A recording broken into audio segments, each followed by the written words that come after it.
Hello everyone, कैसे हैं आप सब। आशा करता हूँ इस लॉकडाउन का बेहतर से आप यूज़ कर रहे होंगे। तो देखते हैं आज के करंट अफेयर्स। तो पहला है, defence ministry signs contract with Tata Power SED for phase 2 of modernisation of airfield infrastructure. तो जो भी एयरफील्ड्स हैं उनका इंफ्रास्ट्रक्चर को डेवलप करने के लिए टाटा पावर के साथ एक साइन अप हुआ है। किसका? डिफेंस मिनिस्ट्री का। जो SED है, टाटा पावर SED मतलब TPSED। तो TPSED क्या है? Tata power strategic engineering division. ठीक है। और इसमें कितने एयरफील्ड्स चुने गए हैं? 37 एयरफील्ड्स होंगे, जो कि Indian air force, Indian navy, Indian coast guard तीनों के कंप्राइजिंग हो गए। ठीक है। अब देख लेते हैं डिफेंस मिनिस्ट्री। तो डिफेंस मिनिस्टर कौन है अभी? राजनाथ सिंह। इनका कंस्टिट्यूएंसी क्या है? कंस्टिट्यूएंसी लखनऊ। ठीक, लखनऊ है इनका कंस्टिट्यूएंसी। ओके। फिर इसका डिफेंस मिनिस्ट्री का मिनिस्टर ऑफ स्टेट कौन है? Shripad Yesso Naik. Shripad Yesso Naik. What is his constituency? North Goa. Second, Ramesh Pokhriyal Nishank announces modification in PMRF scheme. तो ये क्या है? Prime minister research fellowship scheme, जिसमें बूस्ट किया जाता है, रिसर्चर्स को बूस्ट दिया जाता है। ठीक है। तो ये अनाउंस किए हैं मॉडिफिकेशन थोड़ा सा, ताकि और ज़्यादा बढ़ावा मिले और ज़्यादा रिसर्च के फील्ड में हम आगे बढ़ें। ठीक। तो अपने HRD मिनिस्टर कौन है? Ramesh Pokhriyal Nishank, constituency Haridwar. Minister of state कौन है? संजय धोत्रे, कंस्टिट्यूएंसी अकोला, महाराष्ट्र। ठीक। थर्ड देखते हैं, central board of direct taxes amends 44G of income tax rule 1962। ये इनकम टैक्स रूल है 1962 का, उसमें कुछ अमेंडमेंट हुए हैं, ताकि जो फॉरेन से हमारा लेन देन होता है ना, उसमें कुछ चेंजेस हुए हैं। ज़्यादा डिटेल में नहीं जाना, बस इनकम टैक्स रूल क्या है? 1962 का है, याद रखिएगा। ठीक है। अब CBDT का थोड़ा सा आप याद रखिएगा। CBDT का चेयरमैन कौन है? प्रमोद चंद्र मोदी। हेडक्वार्टर कहाँ है? न्यू दिल्ली। ठीक है। और इस्टेब्लिश कब हुआ था? 1924 में। इतना याद रखिएगा। Number 4, WHO World Health Organization और यूनाइटेड नेशन पोस्टल एजेंसी मिलकर एक कॉमेमोरेटिव स्टाम्प जारी किया 40th anniversary of small pox eradication. Small pox जो बीमारी थी उसका इरेडिकेशन का 40th एनिवर्सरी हो गया, उस पर ये लोग एक कॉमेमोरेटिव स्टाम्प जारी किए। कॉमेमोरेटिव स्टाम्प मतलब क्या? अरे किसी के भी जन्म दिवस पे कुछ खास एक स्टाम्प जारी होता है। जैसे बापू का हमने अभी वर्ष का जो पिछला वाला था, तो उसमें हमने एक स्टाम्प जारी किया। तो इस तरीके से स्टाम्प जारी होते हैं। तो ये पोस्टल एजेंसी द्वारा किया गया है। तो स्मॉल पॉक्स क्या है? तो स्मॉल पॉक्स एक बीमारी थी, जिसको यही एक ऐसा बीमारी है small pox, it is first and till date only human disease to be eradicated globally. Globally eradicate होने वाला पूरा विश्व में ये पहला और अब तक का माना जाता है कि यही एक ह्यूमन डिजीज़ है जो गया पूरे वर्ल्ड से। ठीक है। अब WHO देख लेते हैं। वर्ल्ड हेल्थ ऑर्गेनाइजेशन क्या है? यूनाइटेड नेशन का एक स्पेशलाइज्ड एजेंसी है, जो कि पब्लिक हेल्थ सेक्टर में काम करती है। हेडक्वार्टर कहाँ है? Geneva, Switzerland. और इसका director general doctor Tedros Adhanom Ghebreyesus. चलिए नंबर 5 देखते हैं। गवर्नमेंट हाइक कर दिया market borrowing of 12 lakh crore. पहले कितना था? 7.80 लाख करोड़ अपना बजट में अनाउंस हुआ था। क्यों? क्योंकि कोविड-19 के इम्पैक्ट के चलते मार्केट से ज़्यादा बोरो करना पड़ता है। मार्केट से ज़्यादा बोरो करने के लिए गवर्नमेंट क्या करती है? अपना गवर्नमेंट सिक्योरिटीज़ बेचती है और पैसे उससे कमाती है। ठीक, ये था आपका ये। तो इसमें होता क्या है? गवर्नमेंट जो बोरो कर रही है ना, तो इसमें कुछ कुछ अलग अलग टेक्निकल टर्म्स हैं, आप लोग इकोनॉमिक्स में और भी डिटेल से देखेंगे। लेकिन ये जो मार्केट बोरिंग जो करते हैं, ये क्या होता है? जैसे ग्रॉस मार्केट बोरिंग क्या होता है?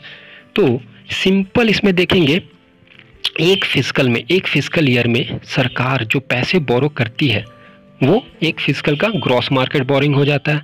और अगर नेट मार्केट बोरिंग के देखेंगे, तो वो ग्रॉस बोरिंग में net borrowing and repayment of loans, इसको अगर ये बैलेंस करते हैं, मतलब नेट बोरिंग जितना हुआ उसमें से पास्ट लोन्स का रीपेमेंट हो चुका है, तो उसको आप बोल देंगे gross borrowing. Simply gross borrowing अगर आप देखें, ग्रॉस बोरोइंग क्या होगा? तो ग्रॉस बोरोइंग का सिंपल एक फॉर्मूला निकाल सकते हैं, नेट बोरोइंग माइनस आप निकाल सकते हैं रीपेमेंट ऑफ लोन्स। जितना रीपेमेंट हो गया वो आपका ये सब हो जाएगा। ठीक है। चलिए हम लोग आगे देखते हैं।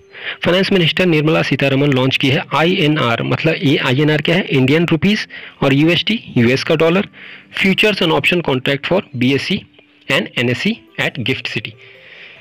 ये कुछ अपना एक्सचेंज का एक तरीका लेकर आए हैं ताकि इस क्रूशियल टाइम में भी हमारा एक्सचेंज वगैरह बना रहे और हम इजीली बिजनेसमैन को एक्सचेंज मिले। और ये कहाँ हुआ है, गिफ्ट सिटी में हुआ है। अब गिफ्ट सिटी कहाँ है, गांधीनगर में, ठीक है, गिफ्ट सिटी गांधीनगर में है। गिफ्ट का फुल फॉर्म क्या है, Gujarat International Financial Technology City, Gujarat International Financial Tech City, ठीक। फाइनेंस मिनिस्टर कौन है, Nirmala Sitharaman, constituency Karnataka. Minister of state कौन है, अनुराग ठाकुर, और इनका कंस्टिट्यूएंसी कौन है, हमीरपुर, हिमाचल प्रदेश, ठीक। नंबर 7 देखते हैं। Rating agency Goldman Sachs and Nomura cut India's economic growth projection for 2021। India का इकोनॉमिक ग्रोथ प्रोजेक्शन कट किया गया है। इससे पहले भी हम देख रहे हैं जब से कोविड-19 का इम्पैक्ट हो रहा है इस वर्ल्ड के सारे इकोनॉमीज पे, सारे इकोनॉमीज के जो भी फोरकास्ट थे वो कट किए जा रहे हैं, क्योंकि आप देख रहे हैं हमारे देश में भी सारा कुछ अभी बंद पड़ा है लॉकडाउन के चलते। तो इकोनॉमिक एक्टिविटीज़ हो नहीं रही है, इकोनॉमिक एक्टिविटीज़ नहीं होगी तो डिमांड सप्लाई में क्लच आएगा और उसके चलते हमारा GDP जो है वो घटता ही घटता जाएगा। तो अभी जो है ये दोनों rating agency Goldman Sachs Nomura predict किया है contraction of 0.4% of India GDP। हमारा जो करंट फिजिकल है उसमें 0.4% और कॉन्ट्रैक्ट होने का ये लोग बोले हैं। और ये दोनों जो एजेंसीज हैं, याद रखिएगा, ये जापानीज एजेंसीज हैं, ठीक। अब मूडीज सुने होंगे, मूडीज के भी रेटिंग बहुत इंपॉर्टेंट है। मूडीज का भी रेटिंग में वो एक्सपेक्ट किए थे 0 growth for current physical year 2020-21, ठीक। नोमुरा का क्या है, -5 नोमुरा बोला है कि -5% ग्रोथ 2020 ग्रोथ फोरकास्ट में। और गोल्डमैन का क्या किया, -0.4, ठीक है, 0.4। ये सब आपका फोरकास्ट वगैरह किया गया है इनके द्वारा। अभी इनको याद करने का उतना कोई ज़रूरत नहीं है क्योंकि ये चेंज होंगे अभी, ठीक है। अब देख लेते हैं नोमुरा होल्डिंग्स कहाँ की है, हेडक्वार्टर टोक्यो जापान, प्रेसिडेंट कौन है, केंटोरो ओकोडा, ठीक, केंटोरो ओकोडा। अब गोल्डमैन सैच ग्रुप का देख लेते हैं, headquarter New York city US, New York city US का है गोल्डमैन सैच, ठीक, हेडक्वार्टर न्यूयॉर्क सिटी। चेयरमैन कौन है, डेविड M सोलोमन, इनका याद रखिएगा, डेविड M सोलोमन, और वो दोनों का याद रखिएगा। गिरिराज सिंह प्रेजेंट किए हैं अवार्ड, किस लिए, startup India animal husbandry grand challenge के लिए, startup India animal husbandry grand challenge के लिए, ठीक। ये जो है बहुत इंपॉर्टेंट है, startup India animal husbandry grand challenge, आपका इसे याद करने का कोशिश कीजिएगा। इसका स्टार्ट डेट क्या था, 11 सितंबर 2019 को स्टार्ट हुआ था। और ये प्राइस क्या है, 1 लाख, सॉरी, फर्स्ट को 10 लाख और रनर अप जो होगा 7 लाख। और ये अलग अलग प्रॉब्लम को इरेडिकेशन के लिए होता है जो एनिमल हस्बेंड्री फील्ड में आता है, जैसे मिल्क प्रोडक्शन के लिए, लेस यूज ऑफ प्लास्टिक के लिए। तो इस बार लेस यूज ऑफ प्लास्टिक के लिए किसी को नहीं मिला ये अवार्ड, ठीक। प्लास्टिक इरेडिकेशन के लिए कोई टेक्नोलॉजी लाने के लिए भी था, उसमें किसी को नहीं मिला, ठीक। नंबर 9 देखते हैं। Edutech educational technology firm ELSA Corp appoints Indian cricketer Ajinkya Rahane brand ambassador for India, Middle East, ANZ and SAARC, ठीक। इसके लिए उनको अपॉइंट किया गया अजिंक्य रहाणे के लिए। एल्सा ग्रुप क्या है, ये आर्टिफिशियल इंटेलिजेंस पावर्ड ऐप है। किस चीज़ के लिए, टू हेल्प लैंग्वेज लर्नर्स, जो लैंग्वेज सीखने के लिए इच्छुक हैं उनके में पूरे वर्ल्ड में इंग्लिश इंप्रूव करने के लिए। तो ये एक AI पावर्ड ऐप है जो कि लैंग्वेज लर्नर्स के लिए है पूरे वर्ल्ड में, किस चीज़ के लिए, इंग्लिश इंप्रूवमेंट के लिए। और इसका फुल फॉर्म क्या है, English language speech assistant corporation, ठीक। अब ये याद रखिएगा, सेक्वेंट एक US की फर्म है, 74% stake of Sequent bought by Carlyle of for 1587 crore Carlyle, ठीक, इनके लिए ये बॉट किया गया है। तो ये जो सेक्वेंट है ये largest animal health care company है, ठीक।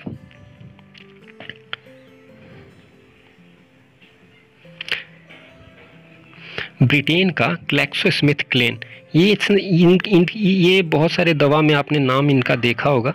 ये इस तरह से के करके दवा के ऊपर रहता है। तो ये बहुत बड़ी कंपनी है ब्रिटेन की। ये सेल कर दिया 5.7% स्टेक अपना, हिंदुस्तान यूनिलीवर में जो भी इनका स्टेक था 5.7 स्टेक फॉर इतना बिलियन में इन्होंने बेचा है। थोड़ा मेमोराइज करने का कोशिश कीजिएगा। IIT Delhi startup launches reusable anti microbial mask जिसका नाम है एनसेफ। सीधा पूछ सकता है एनसेफ किसने लॉन्च किया? IIT Delhi, IIT Mumbai, IIT Kanpur, IIT Kharagpur. तो IIT दिल्ली लॉन्च किया है इसे एनसेफ। एनसेफ क्या है? ये वॉशेबल है अप टू 50 टाइम्स। आपने मैक्सिमम अभी देखा होगा, डिमांड मास्क का बहुत ज़्यादा है और मास्क का डिमांड के चलते मार्केट में सप्लाई नहीं है, इवन डॉक्टर्स को नहीं मिल रहा। तो ऐसे में ऐसा चीज़ बनाना, ऐसा डिस्कवरी करना बहुत ही अच्छा है। प्लस इसको आप वॉशेबल है, मैक्सिमम मास्क आप देखेंगे वो वॉशेबल नहीं है और ये 50 टाइम्स तक वॉशेबल है। इसका MRP भी कम है बाकी के तुलना में। MRP 299 for 2 इस तरीके से MRP है, तो ये भी बहुत अच्छा चीज़ है। CSIR आपका receive approval for clinical trial of 2 drugs phytopharmaceutical and favipiravir to treat कोविड-19। फेविपिराविर इसका यूज़ होता है इन्फ्लुएंजा वगैरह ट्रीट करने में और ये भी एसिड, लेकिन इसका देखा गया है कि इबोला बाकी सब में भी इसका यूज़ किया गया था और अभी कोविड-19 में भी यूज़ किया जा रहा। CSIR आपका 1942 में फॉर्म हुआ था। इसका प्रेसिडेंट कौन होता है? प्रेसिडेंट हमेशा प्राइम मिनिस्टर होते हैं। वाइस प्रेसिडेंट कौन है? डॉक्टर हर्षवर्धन, अपने हेल्थ मिनिस्टर डॉक्टर हर्षवर्धन। ठीक। Time of remembrance and reconciliation for those who lost their life during the second world war. Second world war आप लोग को पता है बहुत ही घातक था, 1939 to 1945 और 8 मई 1945 को अनकंडीशनली नाजी फोर्सेस सरेंडर कर दिए थे। अब नाजीज फोर्सेस को बहुत ही खराब माना जाता था क्योंकि वो फासिस्ट टेंडेंसी पे काम करती थी। तो उसी के बाद UN का गठन जब होता है 1945 में, तो वो सोचते हैं कि फ्यूचर में ऐसा वॉर ना हो, वॉर को अवॉइड किया जाए, रोका जाए, उत्पन्न ना होने दिया जाए। उसके लिए यूनाइटेड नेशन का फॉर्म हुआ था और यूनाइटेड नेशन ये डे मना रहा है। तो ये डे इस साल भी मनाया जा रहा। तो UN स्टैब्लिश्ड एजेंसी है 1945 में, preserving future war. UN is intergovernmental organisation, मतलब बहुत सारे गवर्नमेंट अलग अलग देशों के हैं उसमें। Peace and security to developing friendly nations ये प्रोवाइड करती है। इसका हेडक्वार्टर का है New York City, United States. Secretary general कौन है? Antonio Guterres. इनका याद रखिएगा, बहुत इंपॉर्टेंट है, बहुत सारे एग्जाम्स में पूछे जाते हैं।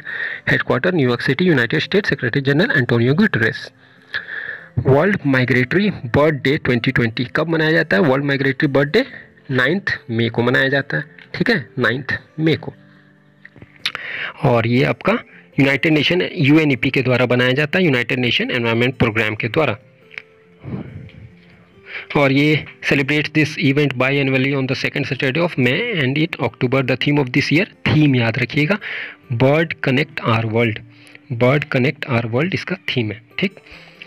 UNEP एग्जीक्यूटिव डायरेक्टर कौन है? Inger Andersen. Deputy executive director Joyce Msuya. Headquarter Nairobi, Kenya. अब सिक्किम असेंबली पास किया है बजट 9100 रुपीज़ करोड़ का फॉर फाइनेंशियल ईयर 21। ठीक है, सिक्किम ये बजट पास किया है। सिक्किम आप लोग को पता होगा भारत का पहला ऑर्गेनिक स्टेट है, प्लस बहुत ही क्लीन एंड बहुत ही हेल्दी स्टेट है सिक्किम। सिक्किम के बारे में कैपिटल क्या है? गैंगटॉक। चीफ मिनिस्टर कौन है? प्रेम सिंह तमांग उर्फ गोले। गोले करके भी इनका रहता है, प्रेम सिंह गोले, प्रेम सिंह तमांग। गवर्नर कौन है? गंगा प्रसाद। देखिए, सारे स्टेट्स के CM और गवर्नर याद करने का कोशिश कीजिएगा, हालांकि गवर्नर बहुत ज़्यादा क्वेश्चन में पूछा जाता है। ठीक है, चलिए इसके साथ ही आज का करंट अफेयर ख़त्म करते हैं। कोशिश करेंगे डेली करंट अफेयर लाने का, आपका रिस्पांस के बेसिस पे देखा जाएगा। और please like, subscribe and comment. हमारा ये नया चैनल है, इसको कमेंट कीजिए, इसको बढ़ाइए और जितना हो सके एडुकेशन अपने आसपास बांटिए, क्योंकि education is the ultimate pinnacle for all the problems. सारे प्रॉब्लम्स का एक ही सॉल्यूशन है, अगर सभी को एडुकेशन मिल जाए तो सारे प्रॉब्लम्स ख़त्म हो जाएंगे। चलिए इसी नोट के साथ conceptual study signing off. Thank you.